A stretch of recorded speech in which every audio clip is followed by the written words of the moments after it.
Bienvenue dans cette nouvelle édition de l'information. Au sommaire, Moussa Timbine, nouveau président de l'Assemblée nationale malienne depuis ce lundi 11 mai.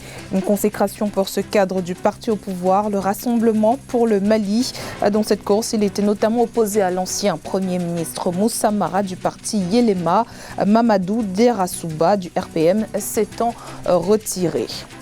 Le procès de Vital Kamerhe est reporté au 25 mai en République démocratique du Congo. Le procès du directeur de cabinet du chef de l'État accusé de détournement de deniers publics devait normalement s'ouvrir ce lundi 11 mai. Et puis, malgré la pression, le président sud-africain Cyril Ramaphosa ne fléchit pas. Les Sud-Africains devront s'accommoder des mesures de confinement mises en place pour endiguer la propagation du coronavirus. La population réclame la réouverture de l'économie. Il sera à la tête de l'Assemblée nationale malienne pour les 5 prochaines années.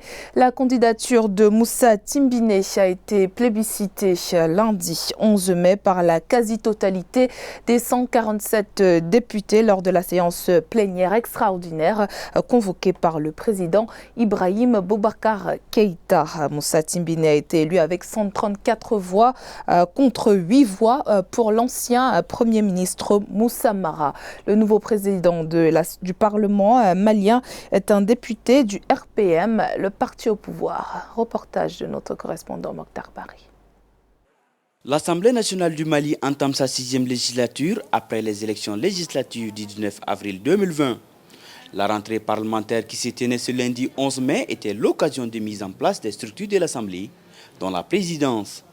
Avec 3 candidatures au départ, c'est finalement Moussa Timbine du parti au pouvoir, le RPM, qui était opposé à l'ancien Premier ministre Moussa Mara, président du parti Yelema. Au finish, c'est Moussa Timbine qui l'emporte avec 134 voix contre 8 pour Moussa Mara, plus 2 absents et 3 bulletins nuls.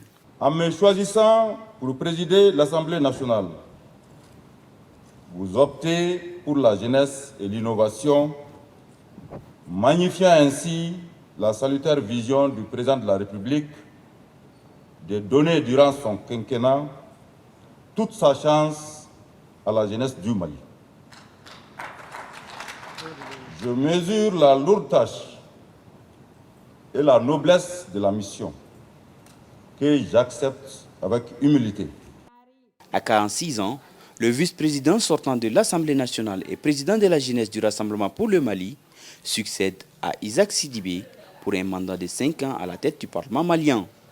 Aujourd'hui, nous entamons ce mandat à nous confier par le peuple malien dans une situation difficile pour notre pays et pour nos braves populations confrontées aux affres de l'insécurité, du terrorisme, avec leur lot de morts. Nous sommes à un moment où nous devrons agir ensemble, dans la cohésion, dans l'unité, solidaire autour de notre pays. Moussa Timbine devient ainsi le 9e président de l'Assemblée du Mali. Notons que le nouveau Parlement est composé de 41 femmes, conformément au quota du genre, qui est de 30%. Vital Kamerhe, directeur de cabinet du président de la République Félix Tshisekedi, a comparu devant le tribunal de grande instance de la Gombe à Kinshasa ce lundi 11 mai. Une première dans l'histoire de la République démocratique du Congo. Un directeur de cabinet du président ne s'était encore jamais retrouvé sur le banc des accusés pour détournement de fonds publics. Procès qui a néanmoins été suspendu après 1 heure d'audience. Il devrait reprendre le 25 mai prochain. Retour sur cette journée dans ce reportage de notre correspondant Jacques Amboka.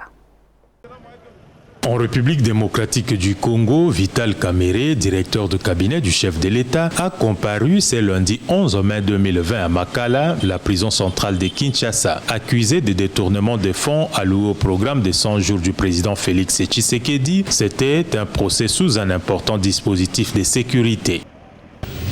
Il est également retenu les faits ci-après, en droit. avoir sollicité ou accepté directement ou indirectement des sommes d'argent, tout bien ayant une valeur pécuniaire ou tout autre avantage tel qu'un don, une faveur, une promesse, un gain pour lui-même ou pour autrui, personne physique ou morale, en contrepartie de l'accomplissement ou de l'omission d'un acte dans l'exercice de ses fonctions.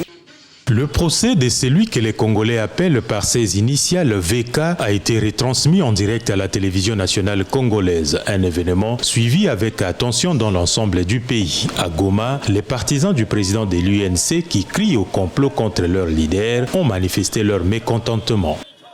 Le premier constat est que tous sont des suppositions. On suppose que l'intermédiaire d'eux, mais il n'y a vraiment aucune allégation qui a des fondements et des preuves. Qu'on l'a accusé, soi-disant qu'il avait détourné des montants qui sont d'abord inconnus, des chiffres là qu'on est en train de dire de 370 millions de dollars.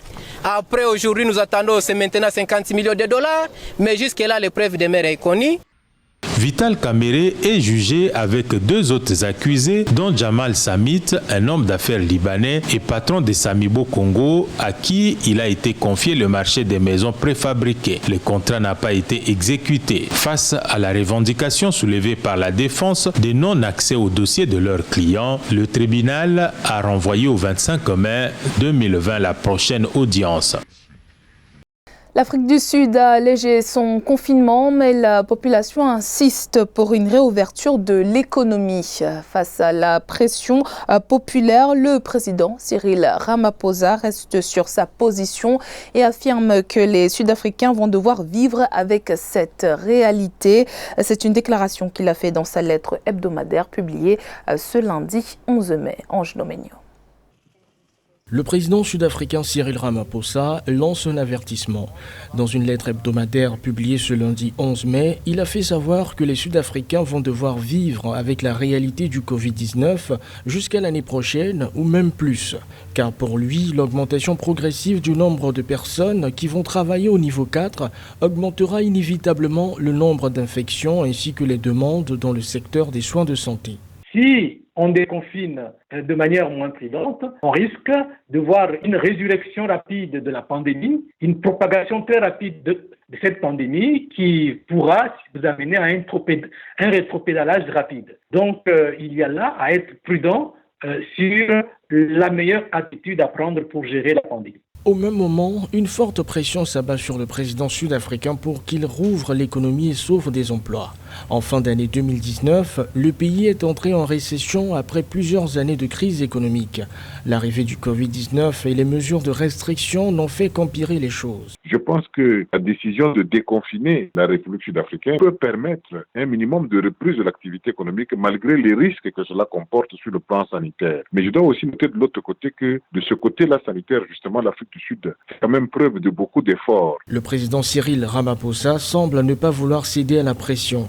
Dans sa lettre hebdomadaire, il a déclaré que l'assouplissement des restrictions de confinement ne doit pas entraîner un comportement imprudent de la part des individus ou des pratiques imprudentes de la part des entreprises désireuses de reprendre leurs activités au détriment de la santé humaine.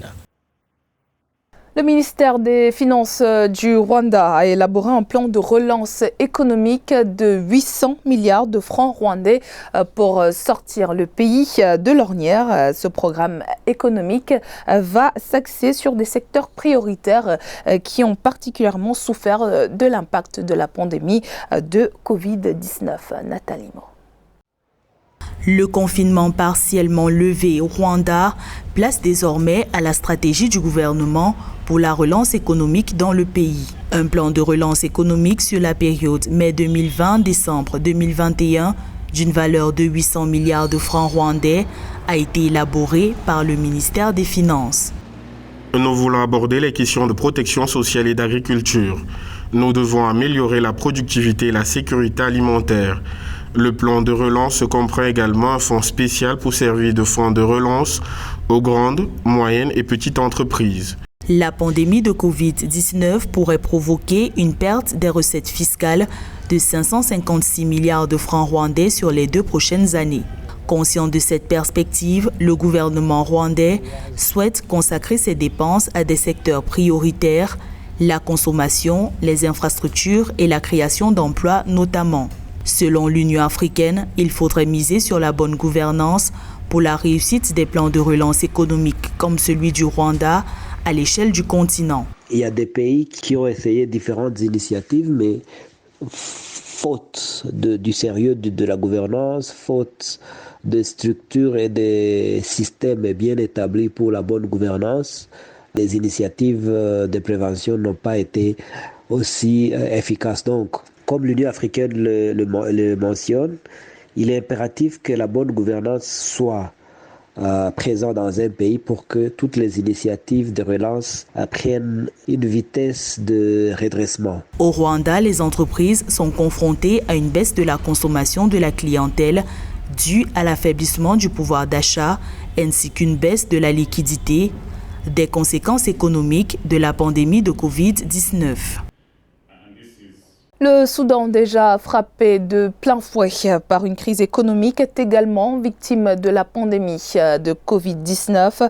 Le pays qu'envisage de relancer son économie mise sur le secteur minier et notamment sur l'or pour contribuer à atteindre cet objectif. Le Premier ministre Abdallah Hamdok a indiqué que le pays prévoit de lancer une bourse des transactions sur l'or. Les précisions de Nelly Ebessa.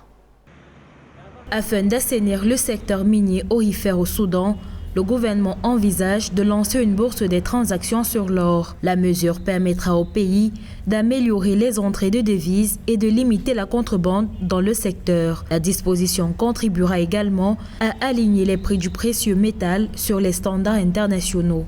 La création d'une bourse de l'or a un rôle important pour la régulation de l'économie soudanaise. Elle va réduire la spéculation et les actions négatives des intermédiaires et de la contrebande dans le secteur de l'or pour que le pays profite de l'or pour financer ses objectifs de développement. Au début de l'année 2020, le gouvernement soudanais avait donné la possibilité aux acteurs du secteur privé d'exporter l'or du pays. Le Soudan, considéré comme un des producteurs majeurs d'or en Afrique, après le Ghana et l'Afrique du Sud, a autorisé la Banque centrale du pays à fixer les prix de vente de l'or, une disposition qui, selon les observateurs, occasionnait une augmentation des ventes frauduleuses du fait que les prix pratiqués par l'institution financière du pays étaient parfois en dessous des prix sur le marché.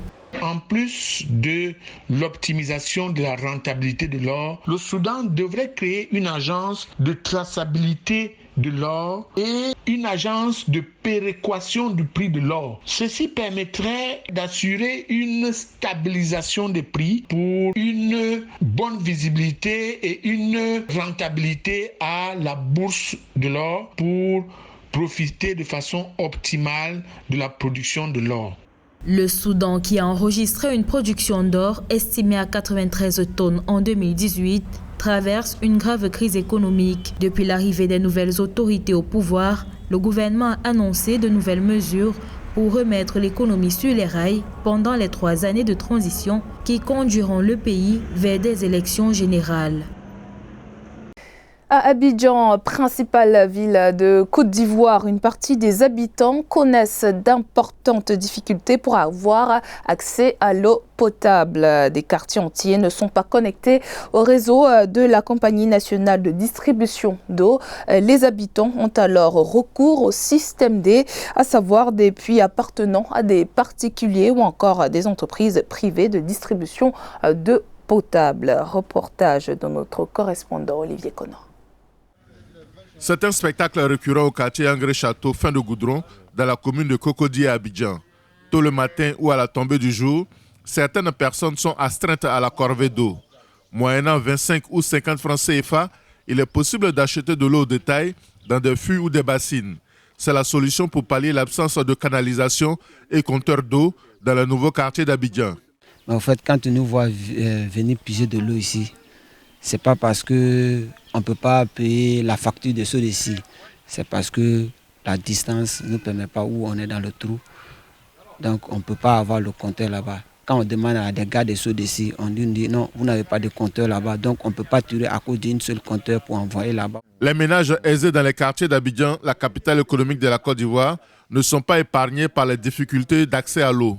Baisse de pression ou coupure d'eau sont des situations courantes, que ce soit à Yopougon, Marcory, Abobo ou Cocody. Souvent on est là à la maison, vous êtes sous la douche, il n'y a pas d'eau, on ne nous prévient pas pour qu'on puisse recueillir de l'eau. Figurez-vous que moi, il y a 5 ans, la conduite d'eau est à 100 mètres de moi, on me demandait 1,2 million pour faire l'abonnement.